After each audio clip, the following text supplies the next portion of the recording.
In 2023, central banks around the world bought more gold than in any year since 1967. Not crypto, not tech stocks, not government bonds. Gold, the same metal humans have been burying, hoarding, and fighting wars over for 5,000 years. The question isn't why gold is back. The question is why it never really left, and what it tells us about the state of the world right now. Here's the thing about gold that economists hate to admit. It has no yield. It pays no dividend. It just sits there, a rock that doesn't do anything. And yet, at this precise moment in history, the most powerful financial institutions on Earth are accumulating it at the fastest pace in half a century. That's not irrational, that's a signal. And if you know how to read it, it tells you something deeply unsettling about how much faith the world's governments actually have in the financial system they built. To understand the gold rush happening right now, you have to go back to 1944. The Second World War is almost over. The Allied nations gather in Bretton Woods, New Hampshire, to design the post-war financial order. 44 countries, 3 weeks, and a single decision that would shape every economy on Earth for the next 80 years. They agreed to anchor the entire global financial system to the United States dollar, and the dollar, in turn, would be backed by gold. $35 per troy ounce, fixed, guaranteed. Every dollar in circulation represented a claim on actual gold sitting in American vaults.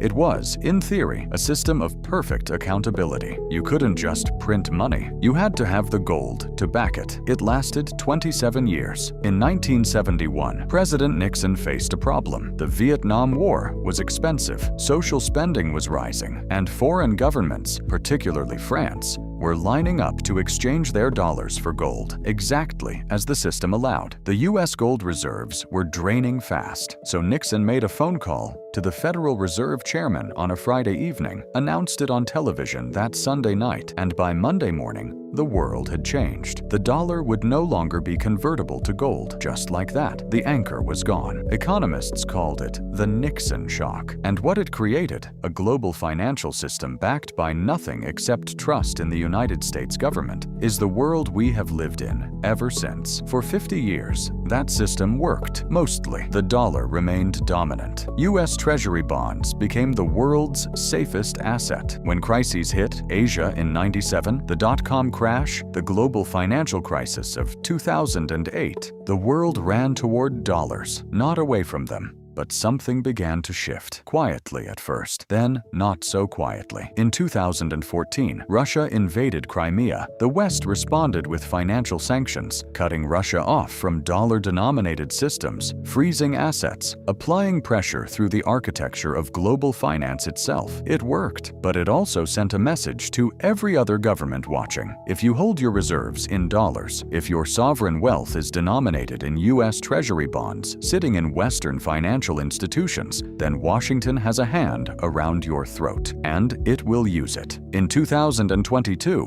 after Russia's full-scale invasion of Ukraine, the West went further. $300 billion of Russian central bank assets frozen overnight, gone. Not confiscated legally, just made inaccessible. The financial equivalent of a kill switch. Governments around the world watched this happen, and then, quietly, methodically, they began to ask themselves one question. What do we hold that nobody can freeze? The answer, it turns out, is the same answer humans have been arriving at for 5,000 years. Gold, physical gold, held in your own vaults, on your own soil, under your own control. China has been the most aggressive. Its central bank has added to its gold reserves every single month for over a year. The official numbers are almost certainly an undercount. Analysts who track discrepancies between Chinese import data and reported reserves believe the real accumulation is substantially larger. Why would China underreport? Because announcing the full scale of your de-dollarization strategy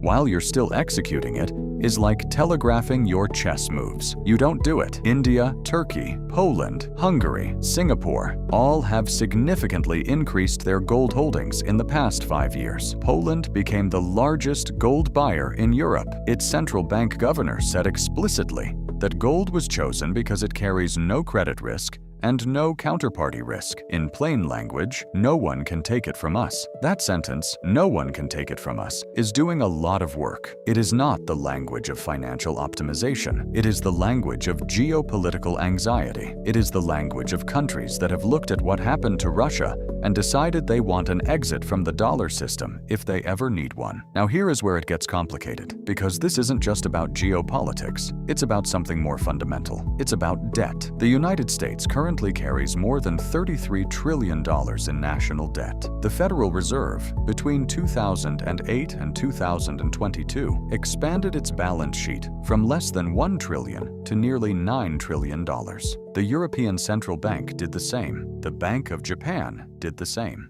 Every major central bank in the world spent a decade and a half creating money at a scale that would have been considered impossible and certainly reckless by any previous generation of economists. Most of that money did not cause the inflation people feared. Until it did. The inflation wave of 2021 and 2022 was the largest in 40 years, and it reminded investors, governments, and ordinary people of something the system had allowed them to forget. When you print money, it eventually costs something. When trust erodes, currencies fall. And when currencies fall, gold rises. It always has. Not because gold is magic, because gold is the one asset whose supply cannot be increased by a government decision made on a Friday night. So where does this end? In the first scenario, the dollar remains dominant but weakened. Gold becomes a larger share of global reserves, not replacing the dollar, but hedging against it. A world of financial multipolarity where no single currency dominates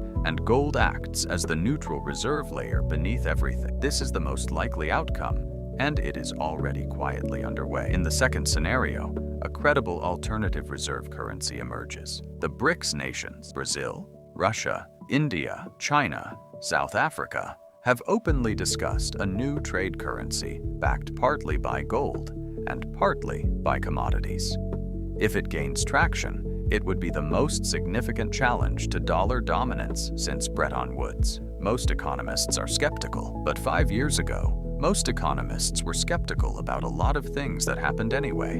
In the third scenario, the debt spiral becomes uncontrollable. One or more major economies loses the confidence of bond markets. Currency crises cascade, and in the chaos, gold doesn't just rise.